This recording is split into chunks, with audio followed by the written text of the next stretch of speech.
Salam, nandito ako sa my nursery. Yan yung mga halaman, mga puno. Pupunta ako sa taas kasi kahapon napakalakas ng ulan at nawala yung agos ng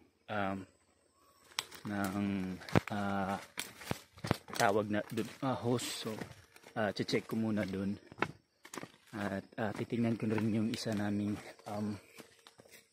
reforestation site. Check ko yung mga puno dun kung kumusta na. Napaka-aliwalas ng panahon ngayon, tapos mamayang hapon uulan na naman ito. Naligaw ako, dito lang pala ako dadaan.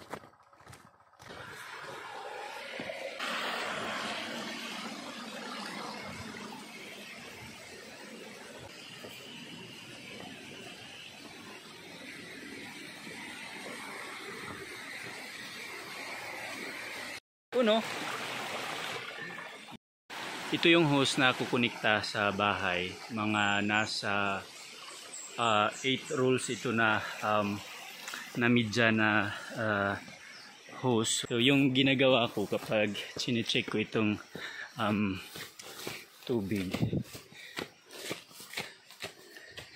inaano ko muna dito. Dito ko tinatanggal para ma-check ko yung kung umaagos ba yung tubig.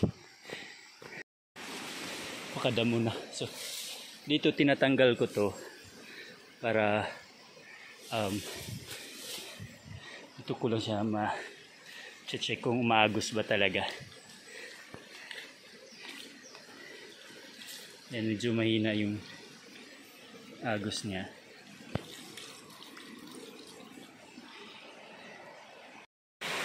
Dito ko kinuha ang tubig para lang to sa mga sa panglaba, ligo, pangsaing, dito para pang inom. Ang challenge ngayon, madulas itong bato. Last time kasi may puno pa ng ipil-ipil dito. Ayan, pinutol na. So try natin na hindi mag-i-slide.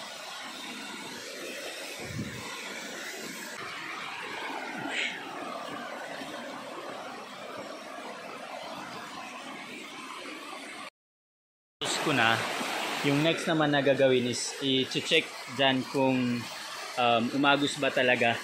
Minsan ang problema, natapos na dito, tulad kanina, natapos ko na, nalinis ko na, pagdating naman dyan sa walang umaagos na tubig, kaya balik na naman dito. So kanina chinek ko ulit, so meron na. Tingnan natin. Ginagawa ko kapag chinek ko itong tubig, ayan, pinapakinggan ko kung may agos na ito. Saka isa sa anis mabigat na, so ibig sabihin dumadali ng agos papunta din sa may pinagdugtong ko. So ayan, tingnan natin.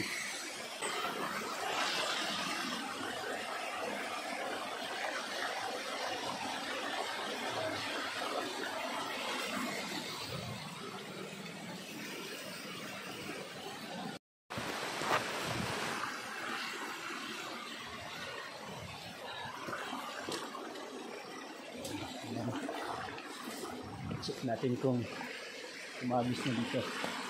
Yun. Ayan. Dudugtong ko na lang ito. Tapos kanina rin, pinabas ko itong area ng may hose kasi baka may magtabas dito tapos hindi nila nakita yung hose. Ay, dudugtong ko na yan.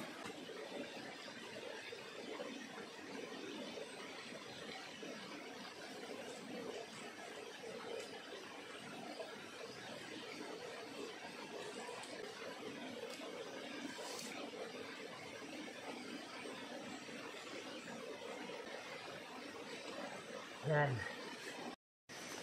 Ayan, natapos ko na yung pag-repair sa tubig. Ngayon naman pupunta ako dun sa taas, dun sa unang regeneration site namin.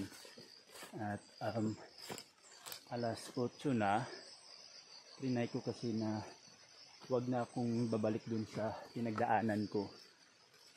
Dito na lang ako.